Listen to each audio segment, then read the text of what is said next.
Jaya Radha Madhava Kunja Bihari.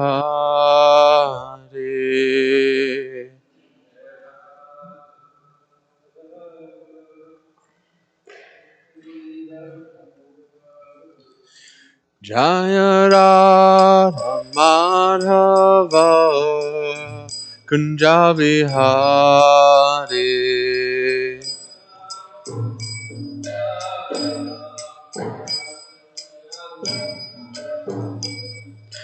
Gopi Jana Vallabha Girivardhari.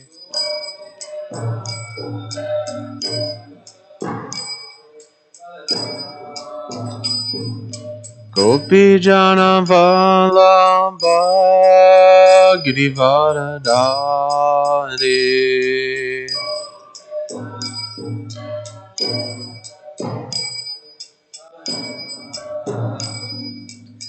Yashodanandana Braja Jana Ranjana.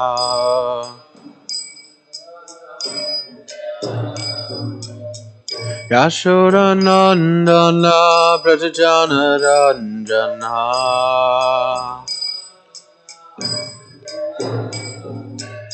Yamunatira Vanachari.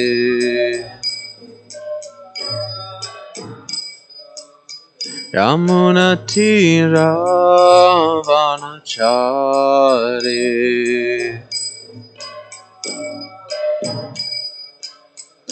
Jaya Radha Madhava Kunja Bihari.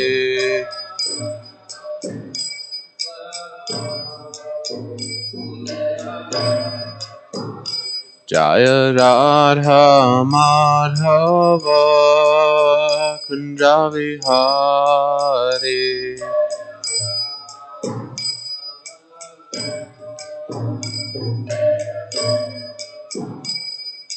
Gopi Jana Vallabha Girivardhari.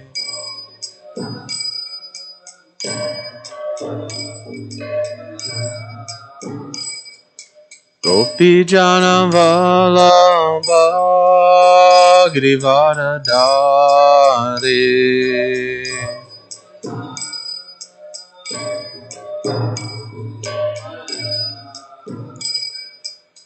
Yashodanandana Vraja Jana Ranjana.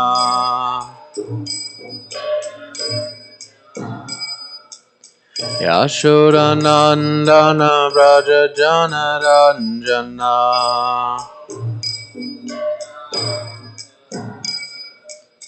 Yamunatira Vanachari.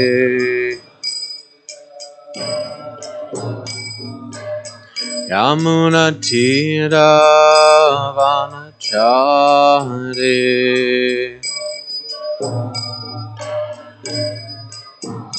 Jaya Radha Madhava Kunja Bihari.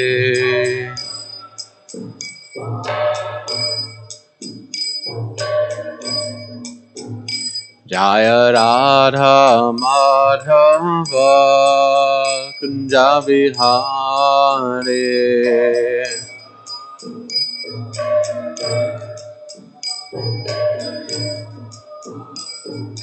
Gopi Jana Vallabha Girivardhari.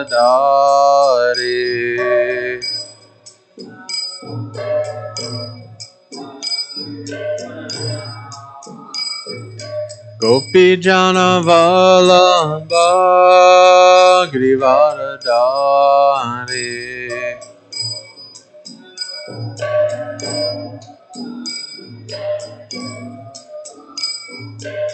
Yashodanandana Braja Jana Ranjana.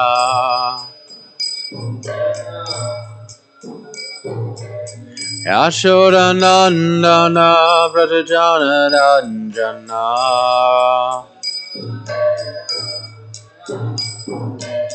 Yamunatira Vanachari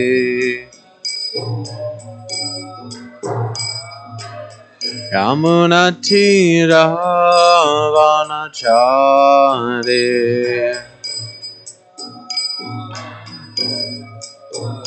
Jaya Radha Madhava Kundabihari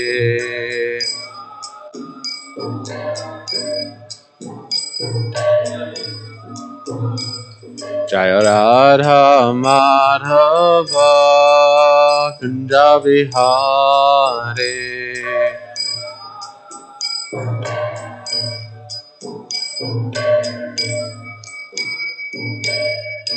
Jai Om Vishnupad Paramahamsa Paribhadrakacharya Astottara Shata Shri Srimad His Divine Grace A.C. Bhaktivedanta Swami Srila Prabhupada Ki Jai Grantaraj Srimad Bhagavatam Ki Jai Samveda Bhakta Vrinda Ki Jai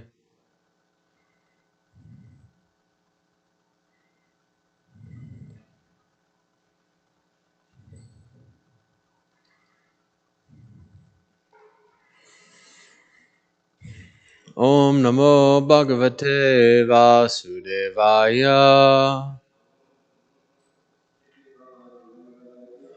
Om Namo Bhagavate Vasudevaya Om Namo Bhagavate Vasudevaya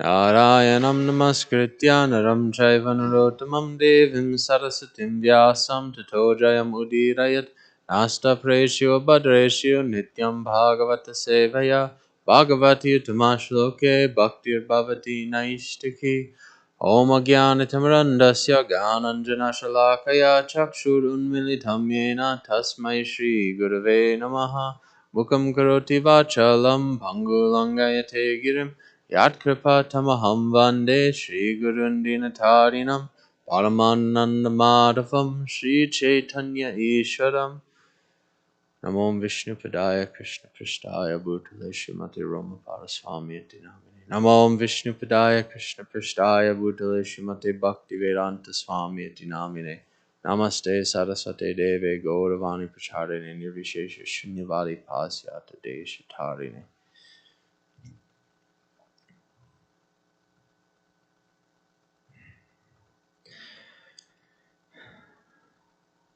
Shalvani. No, what's that tune?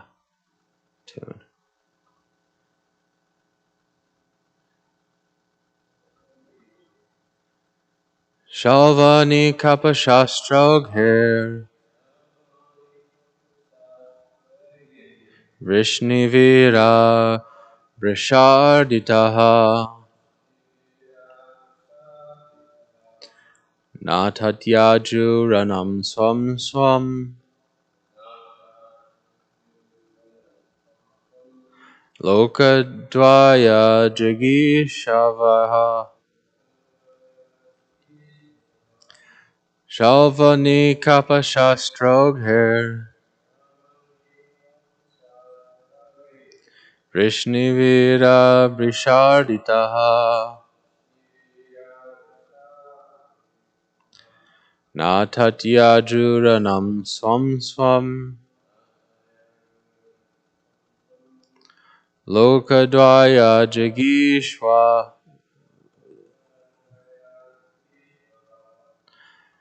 Shalvani Kapashastrogher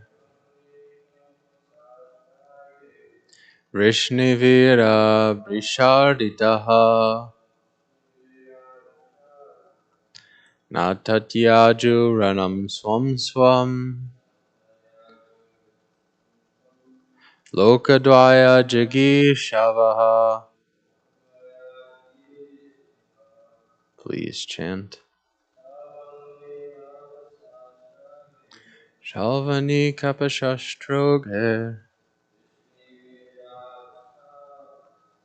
Vrishnivira Vrisharditaha Natatyaju ranam swam swam. Lokadvaya jigishavaha. Shalva of Shalva. Anikapa of the leaders of the army. Shastra of weapons. Oghaihi by floods. Vishnivira, the heroes of the Vrishni clan. Brisha, extremely. Arditaha, pained. Natadyajuhu, they did not abandon. Ranam, the places on the battlefield. Swam swam, each their own. Loka, the worlds.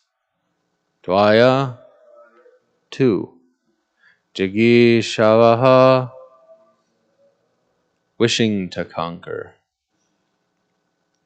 Translation and purport by the disciples of His Divine Grace, Srila Prabhupada.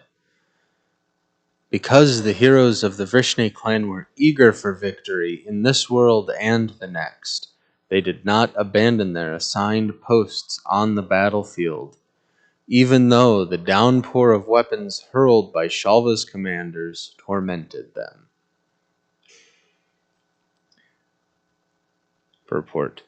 Srila Prabhupada writes, the heroes of the Yadu dynasty were determined to either die on the battlefield or gain victory.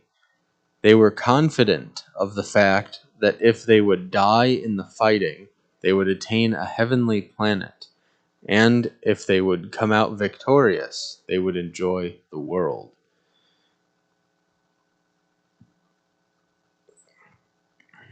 And the translation I'll read once more. Because the heroes of the Vrishni clan were eager for victory in this world and the next, they did not abandon their assigned posts on the battlefield, even though the downpour of weapons hurled by Shalva's commanders tormented them.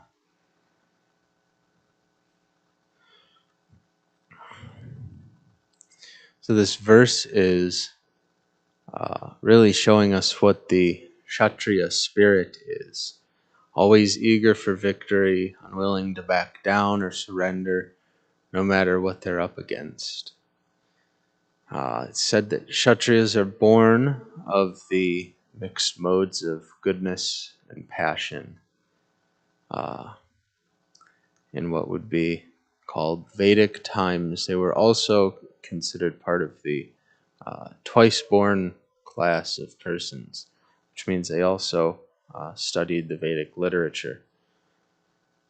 We imagine Kshatriyas to be very large physically, very powerful, attractive, noble in character.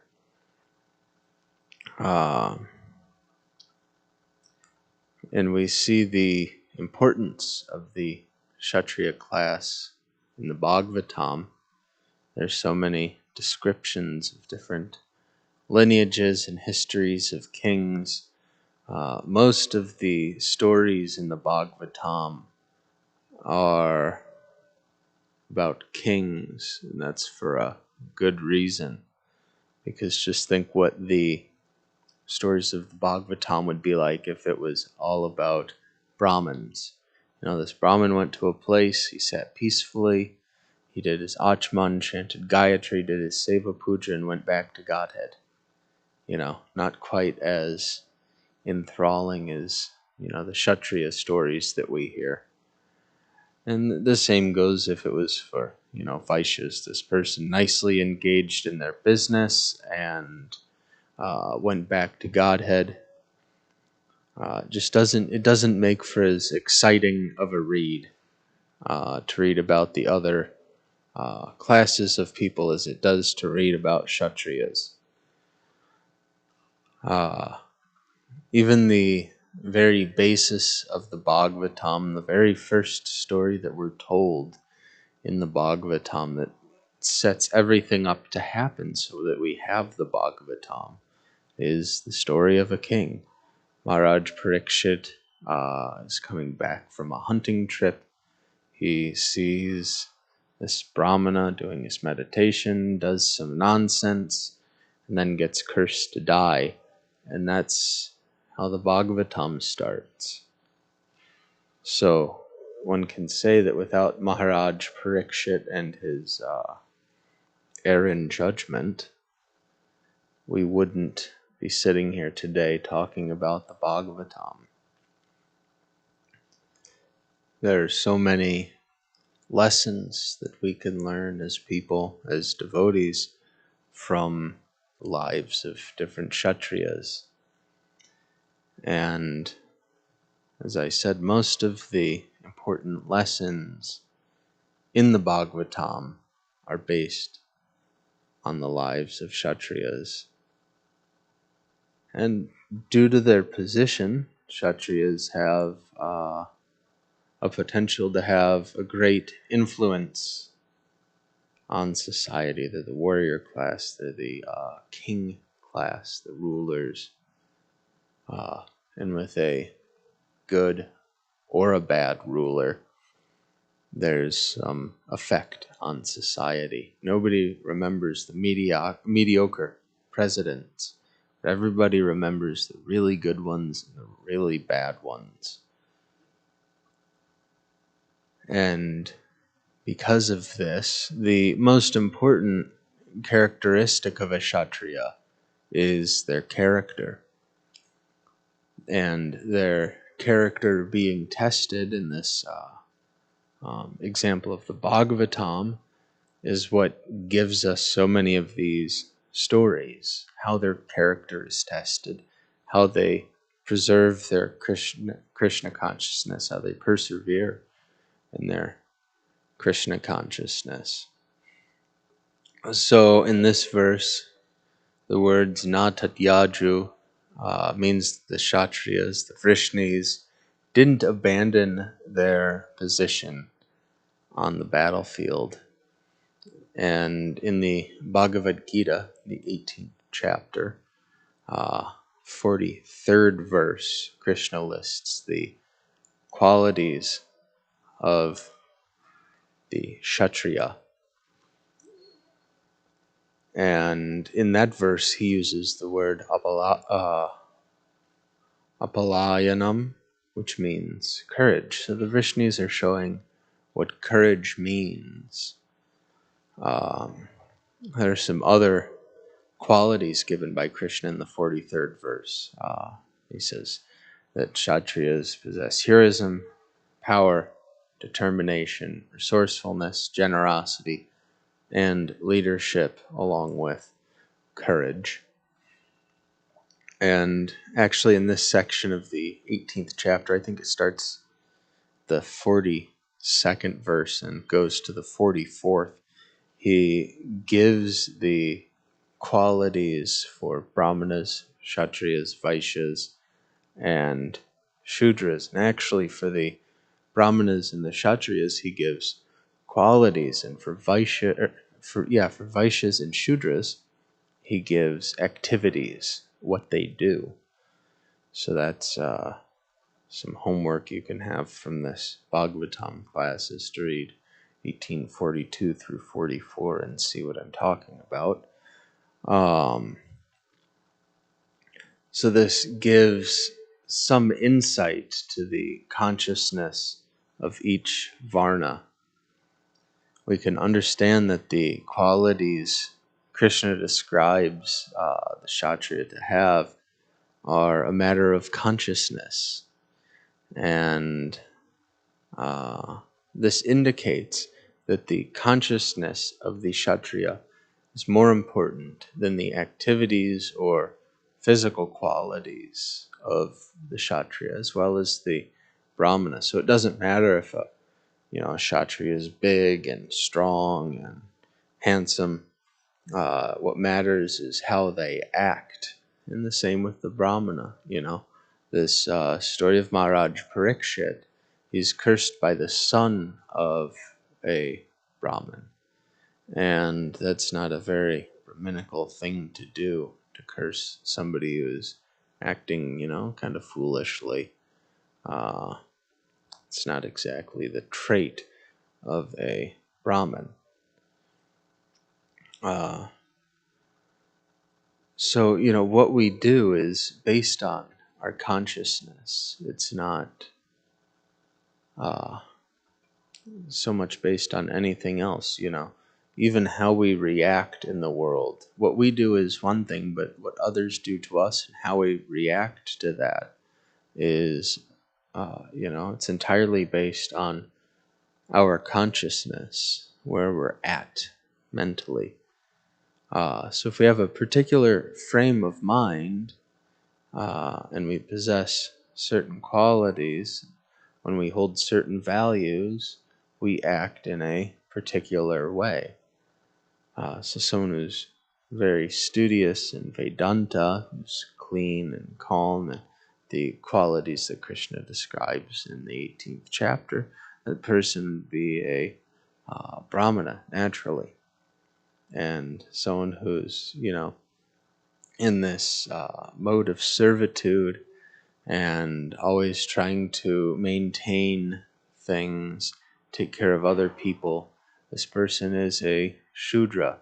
I think we really need to drop this negative connotation of being a Shudra, because actually in the Varnashram system, the Shudras are just as important as the Brahmanas. There's no way to execute the sacrifice, the Vedic style of sacrifices, without the work of the Shudras, because Brahmanas and Kshatriyas and Vaishyas, they're not out there physically growing the grain that we sacrifice. They're not out chopping the wood for the yajna, So every Varna has their position in the Varnashram system, and it's not one is lower than another. We're just engaging according to our qualities and our consciousness. So someone who's naturally concerned with economic development, someone who's very expert at managing, this person would be a Vaishya. And someone who is, as we've said, very courageous, willing to stand up for what is right. The born leader is the Kshatriya. By proper knowledge, we easily see and understand the absurdity of saying that you're one of these four categories by birth. It's quite ridiculous to think in that way, that because I'm born in this family, naturally I'm this.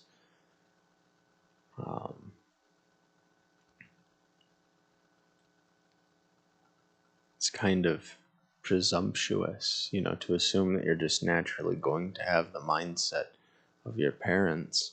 Certainly they have an effect on how we behave, but at the end of the day, according to mind and intelligence and the body that we're in, that is determining what our qualities are, what our traits are, and that determines where one falls into this categorization of Varna. Not just simply, I was, born in a Vaishya family, so I'm a Vaishya, but, I've ran 3 businesses into the ground, but I'm a Vaishya. It's absurd. So, in this verse, we're seeing these warriors who are fighting Shalva and his, massive, you could call it, I think it was called a city earlier, but it seems like it was really just constructed to attack the Vrishnis, this massive weapon that Shalvas received from Lord Shiva. In this situation, the Vrishnis possess all the good qualities of a Kshatriya that Krishna talks about in the Gita. They also understand from their study of the Vedas what comes after this life. So they're even more determined and fixed to stand and fight. They're not concerned about what comes next, what happens if they win or if they die. They know. Their consciousness is such that it can't be swept away by fear. And because they have this fixed consciousness, this intelligence or this understanding, they also have control of their senses. They'll stand and fight instead of running away, because they've, someone who doesn't control their senses, they might in this situation become overcome by fear. But when one has knowledge, the right kind of knowledge, their consciousness is fixed, they can control the senses, and you won't be overcome by fear or any other emotion. So knowledge changes everything for us. Someone who has proper knowledge, someone who understands what is reality and what is illusion, doesn't become bewildered by the seemingly shining and glittering things of this world. Ignorance means we're acting from the platform of uncontrolled senses. Ignorance means suffering.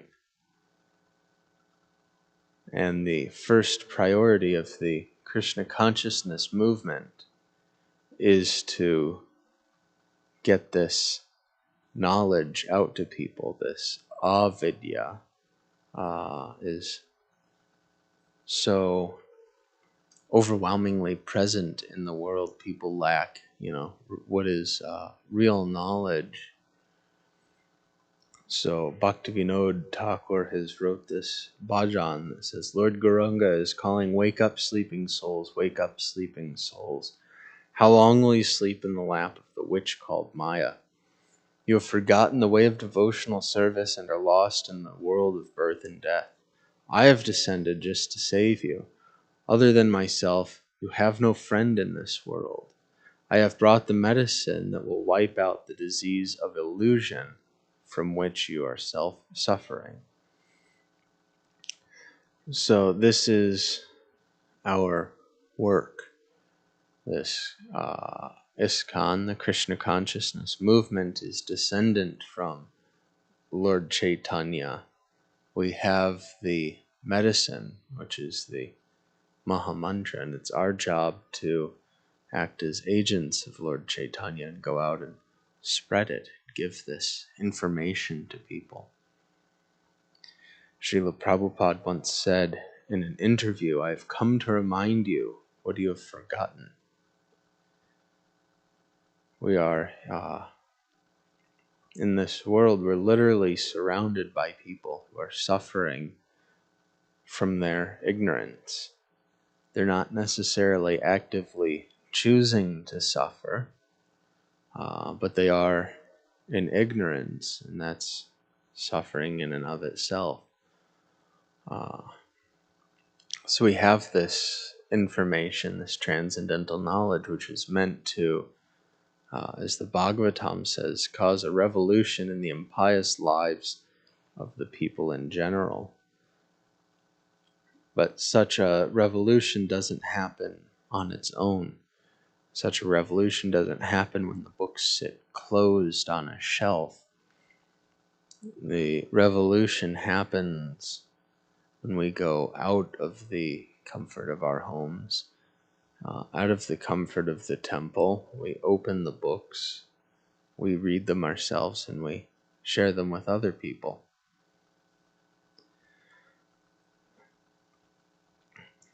There was one incident recently at Rath Yatra where there was some people, it's a big open field, and anyone can come into our vicinity and do whatever they want because it's, public place and we don't have any strict claim to it.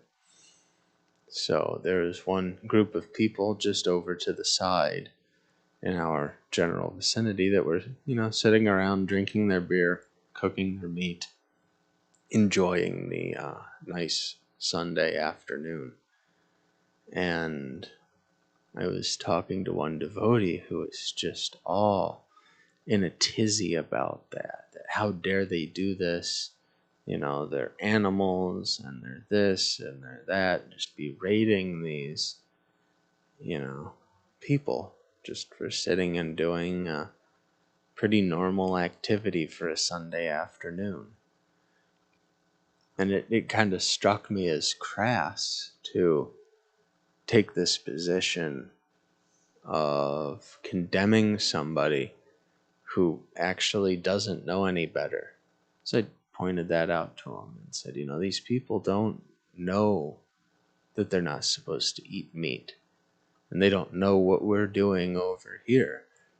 They don't know, the actual consequence on their consciousness of intoxication. They don't know any better. So you can call them animals, but they're, only acting that way because they don't know any better. And they don't know any better because you're sitting here berating them instead of going over and sharing some actual knowledge with them. We have all of these books sitting here on the table, and they're not going to just jump off and go to them. And obviously those people aren't going to jump up and come over here and see what we've got going on because they think what they're doing is, normal and acceptable behavior.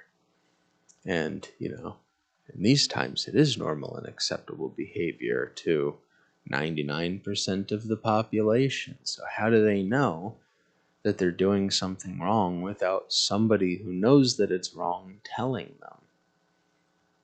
It's much like a child who sees a flame and thinks, wow, that's pretty, I want to touch it.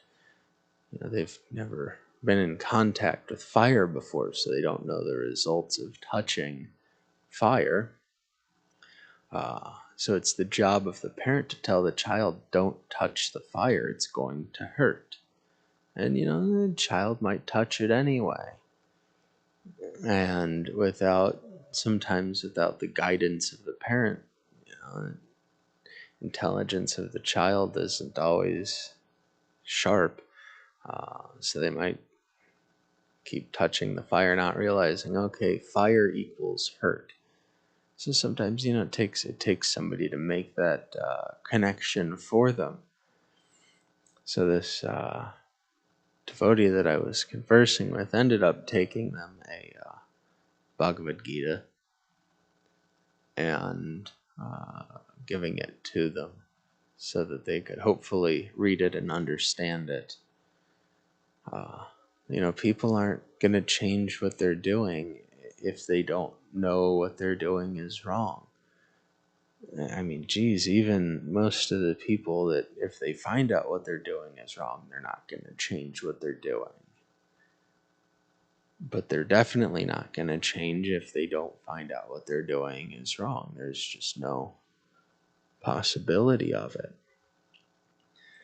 There's this confirmation bias in society that it's okay to do A, B, C, and X, Y, and Z. And we understand that these things are all sinful activities, but if we, just keep this knowledge to ourselves, then we're practically an accomplice to their nonsense because we're not trying to go out and convince them otherwise, convince them that there's something better in life than sex, drugs, and rock and roll.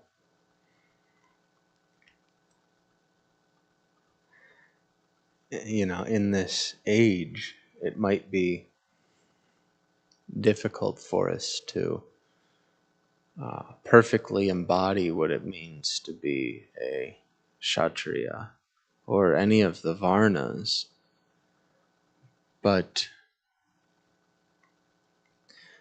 that's because this world is such a degraded place, and we're, the vast majority of us at least, we're used to doing the opposite of what's right, because that's what society's come to accept as normal, acceptable behavior. But the purpose of this Varnashram system in this age is actually very well suited. If we can shoehorn ourselves into one of these fitting categories, it helps one elevate oneself to a higher level by engaging in Krishna consciousness according to their qualities, according to their activities. Most people in the world aren't even functioning as Shudras. Most people, not just in the United States, but across the world, have this fifth class way of being. But to implement the Varnashram system and to engage people in it means to engage people, as is appropriate for the individual person in Krishna consciousness. But we don't necessarily stop there by just engaging people. All right, well, you're a good hard worker, so you can chop the firewood for the yagya and fix up the temple and X, Y, and Z and milk the cows and all of that. But we also should be trying to engage people in chanting Hare Krishna as well. That is, of course, the Yuga Dharma.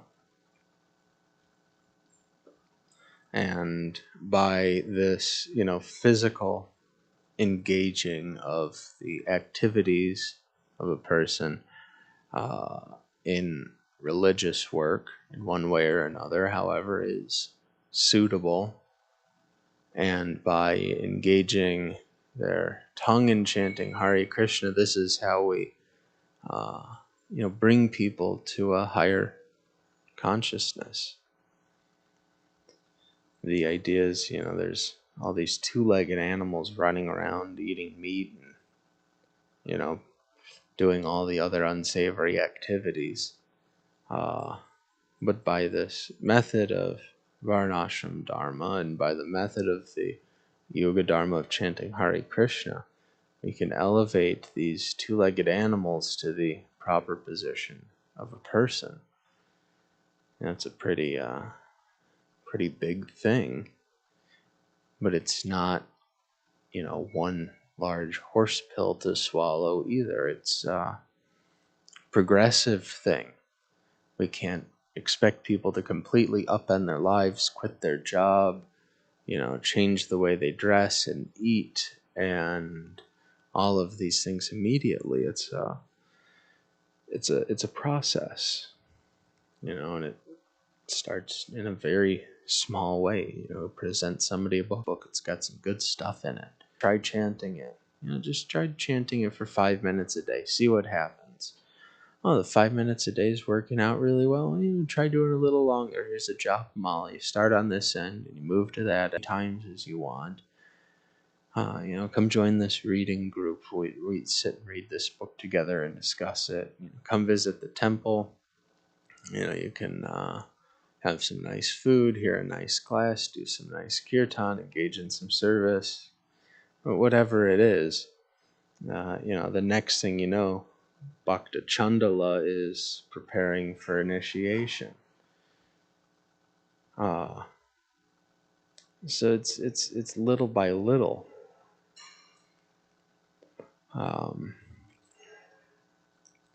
It's not that Prabhupada wants all of us to completely abandon the material world and abandon the idea of family life and abandon our jobs and all of that and put on saffron and live in the temple. It's nice when somebody is able to do that or willing to do that or wanting to do that. But the bigger idea is to add Krishna into our life, whatever we're doing, subtract the things that we shouldn't be doing and add Krishna. Any person in whatever socioeconomic position can easily take to the Krishna consciousness movement by doing this and participate fully. It's just a matter of those of us already participating, presenting it to those who are not presently participating and giving them a little bit of guidance in how they can engage. For the devotee, we go out and spread Krishna consciousness. And when we do so, two things happen. The first thing is we get the mercy. And the second thing is we get the mercy. And sometimes that mercy is, difficult. Sometimes that mercy is being tested by Maya in any number of ways. I think about all the times I've been on book distribution and there's, something presented in front of me that's just so clearly sent by Maya Devi herself to see, does Uttama Sloka really want to distribute books today, or does he want to, go do some nonsense? Well, I don't know. I kind of want to do some nonsense, but, geez, I brought these books all the way here. And, it kind of would be a shame if I didn't try to distribute them because I was off doing some nonsense. So, when we go out to spread the Krishna consciousness movement, we get the nice kind of warm, fuzzy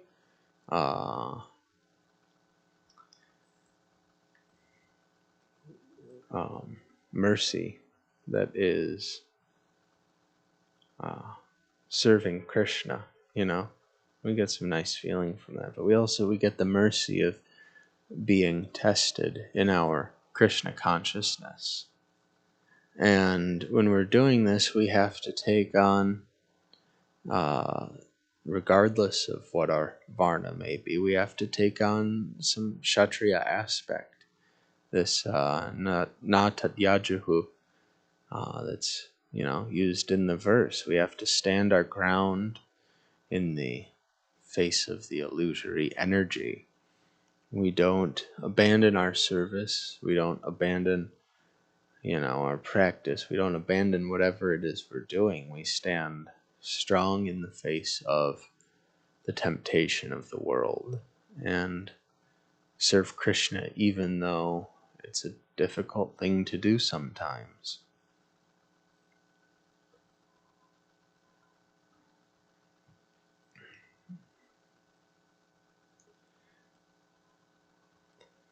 This Krishna consciousness movement is, all-encompassing. It's meant for everybody. It doesn't matter where somebody's from, what their activities are, what their traits are. There's nobody today, as far as I can tell, that is as sinful as Jagai and Madai.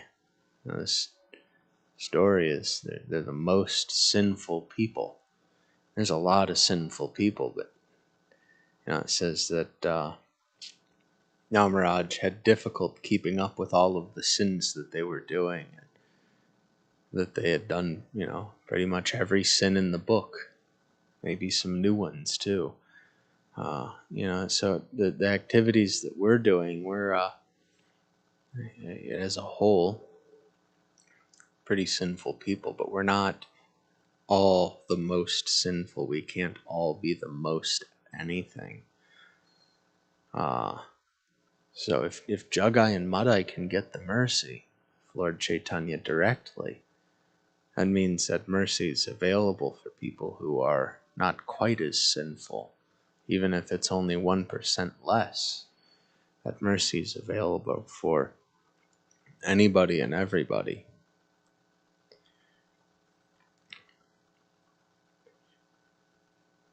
So this, it's a very beautiful thing about this Bhagavatam, that every single verse in it is directing us to Krishna somehow. Sometimes it's very direct, it's directly glorifying Krishna, or, one of his activities or pastimes or incarnations.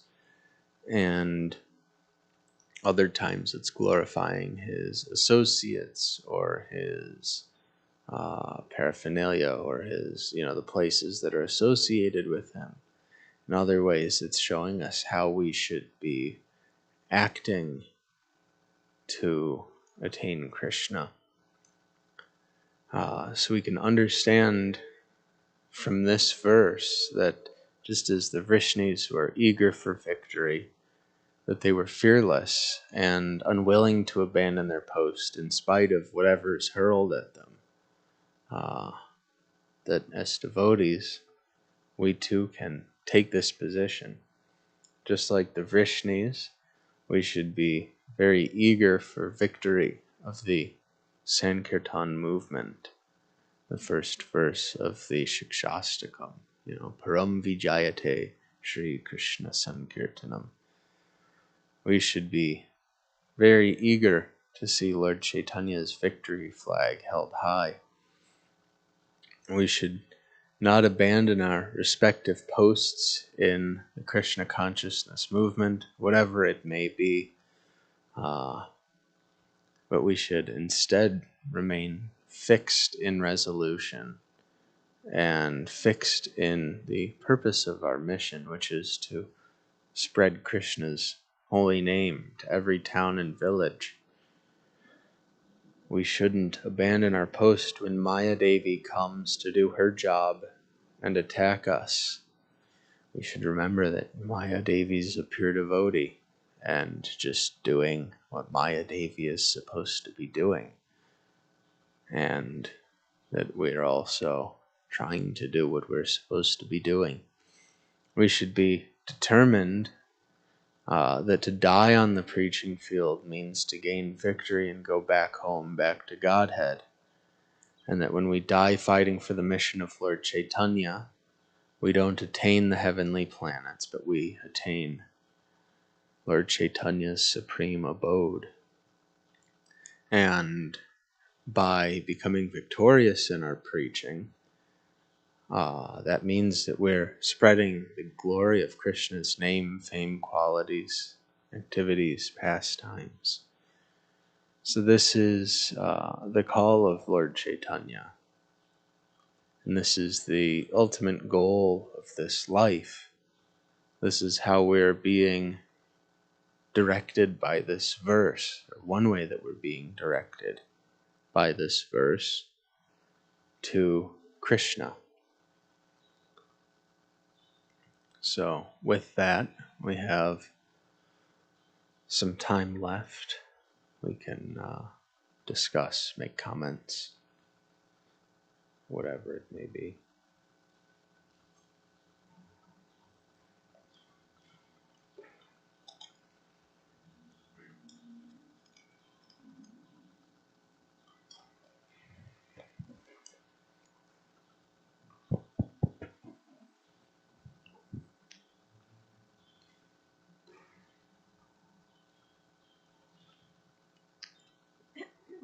You were putting an emphasis on, basically spreading the name, fame, activities of Krishna. And you brought up that it may even be challenging that even in a situation where one has arranged for oneself to distribute books, it's there may be a reluctance. So naturally, the question arises. Um, uh,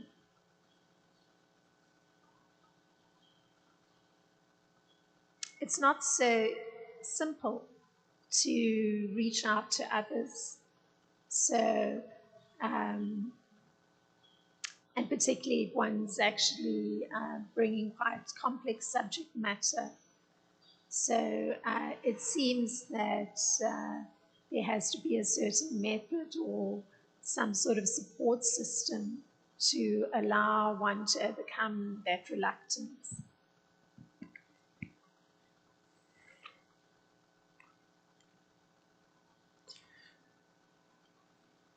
I don't think that getting tested by Maya is even an if. I think it's guaranteed for everybody at some point, whether they're going out and actively preaching or not.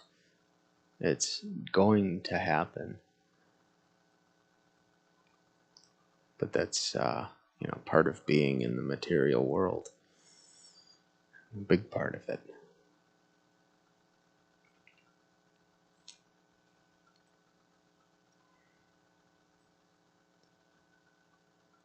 And it is, in one sense, Krishna consciousness is a very big and complex subject. But we're so fortunate that Srila Prabhupada's wrote so many books, that he's given so many lectures. He's explained Krishna consciousness in a very simple way, very easy to understand and digest for ourselves. And that also means that it's easy to present, so long as we try to present it in an easy way. It's a matter of nuance, what even as devotees, what can be presented and easily understood to one devotee might be completely bewildering to another devotee. So if we have, even a light grasp of the philosophy, we just present what we understand. We speak from our own realization and try to make that connect in one way or another with the person that we're speaking to. And Krishna takes care of the rest. For myself, every time I go out on book distribution, I always chant the verse from the 17th chapter of the Madhya Lila, Mukam Karoti Vachalam Pangu Langayate Girim Yatkrapata Maham Bande. Because as far as I see it, not only am I physically lame, literally, I'm also, pretty ignorant and incapable of speaking nicely, but with, adequate mercy. And it doesn't take a lot, but there is a whole ocean of it. I'm able to do something, not for myself, but for Krishna. So for me, it's a matter of being in the right headspace and allowing Krishna's mercy to, take effect and do what it does.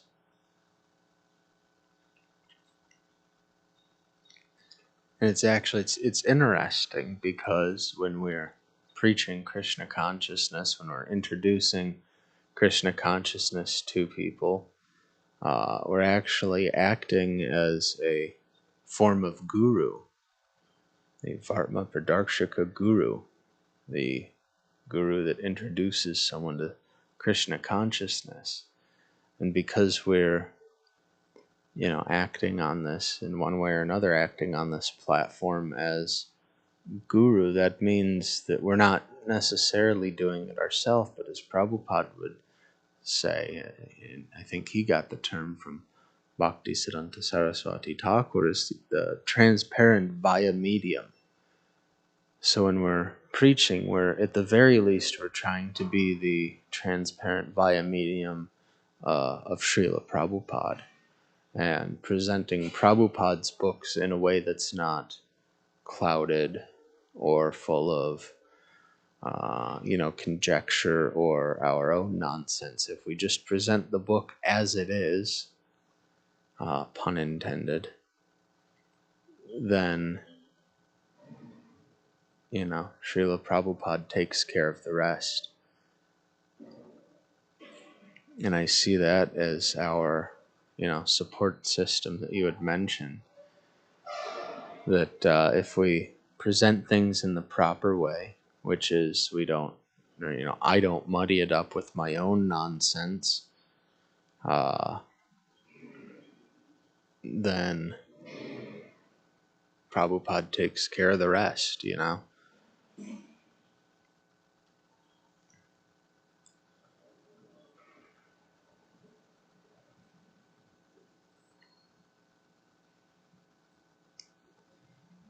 Is that, all right. All right. Well, Grantaraj Srimad Bhagavatam ki jai. Samveda Bhakta Vrinda ki jai. Srila Prabhupada ki jai.